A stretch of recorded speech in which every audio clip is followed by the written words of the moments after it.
What's up, everybody? It's time for Darren's 5-minute bit of driving wisdom. Today, I want to talk about how like energies expand and opposite energies extinguish. If you like this content, please go to Darren Keim on YouTube and like, subscribe, share. I'm growing my fan base. I need you guys on board.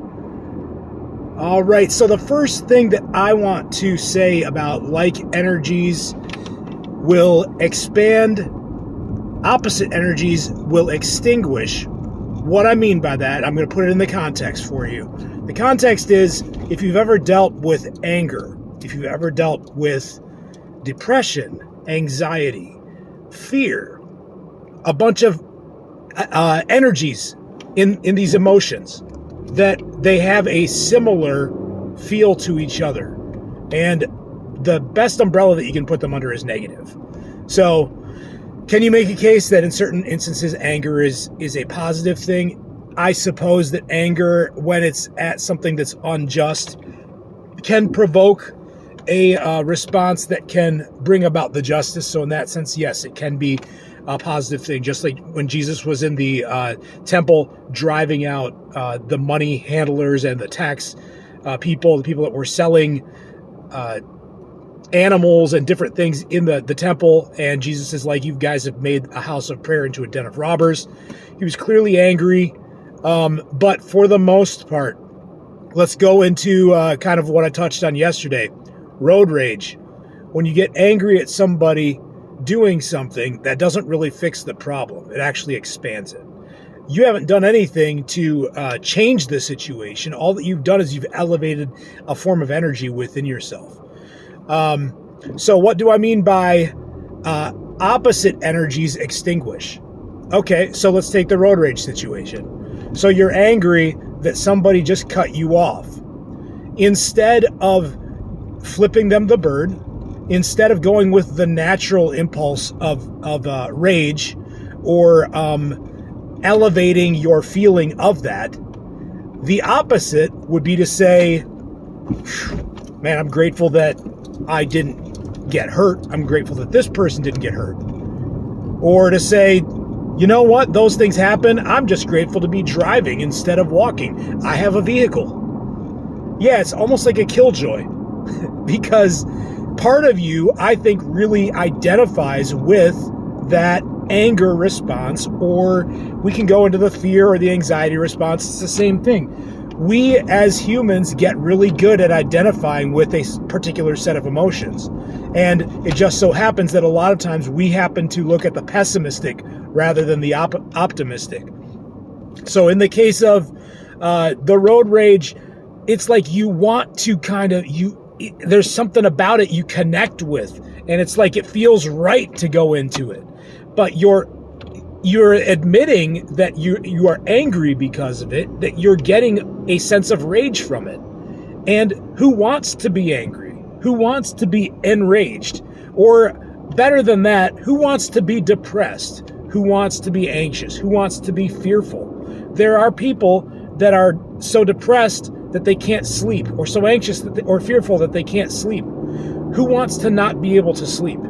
So a lot of times what we try to do is, instead of our way of getting out of these problems is to try to think ourselves out of them. So if you don't want to be fearful, you think about how, I'm just not going to be fearful. But then you get angry at yourself for saying, why can't I just get over this? Why am I dealing with this so much? And then suddenly you're in a recurring loop. It's because you're dwelling in the same energy.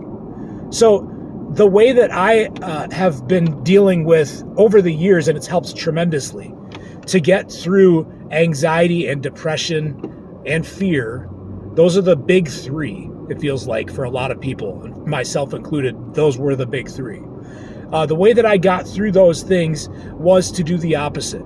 So meditation is a great thing. What you do when you meditate, if you need a resource, go to Netflix and watch the show called Headspace. There's also an app called Headspace. What they do is they teach you how to be mindful. They teach you how to be present. So instead of thinking about a particular set of thoughts, now you are investing into the actual moment that you're in. My moment right now is I'm driving. I've got my hands on the steering wheel. I'm sitting on this seat. I'm looking at the gray sky around me right now. It's not sunny. I'm feeling the heat of the vents on me because I've actually got the heat turned on, even though it is in Texas. I'm investing myself into the present moment, and that's what I'm focusing my attention on, rather than focusing it on a set of emotions that invokes a response within my body of fear, anxiety, worry. And when you do that, you put yourself in a position now where your slate is clear. So then you replace those feelings of anxiety and of fear. You replace them with the opposite energy. So instead of being afraid or fearful, you are now going to say, what's something that I'm thankful for? What's something that I'm grateful for? What's something that I can be hopeful about? What's something that I can have joy about? These are the things that now I'm going to focus on. Trust me, it's not easy. It feels unnatural to do it. You would rather identify with those things that you understand, and you go to them and you feel like, dude, I'm just faking when I do these things. It's not real. It's because you're teaching your body, you're teaching your brain how to do something different than what it's naturally inclined to do. You're realigning, you're rewiring your brain to respond to a circumstance in a new way. So my recap then again is that like energies, similar energies expand, opposite energies extinguish.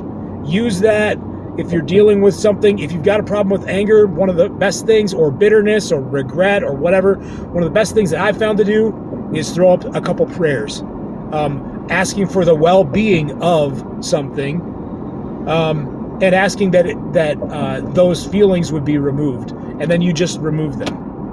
You think about something else. You don't think about the same thing. You think about the opposite energy. Think about gratitude, joy, hope. If you like this content, go to Darren Keim on YouTube. Like, subscribe, share. It's been a pleasure as always.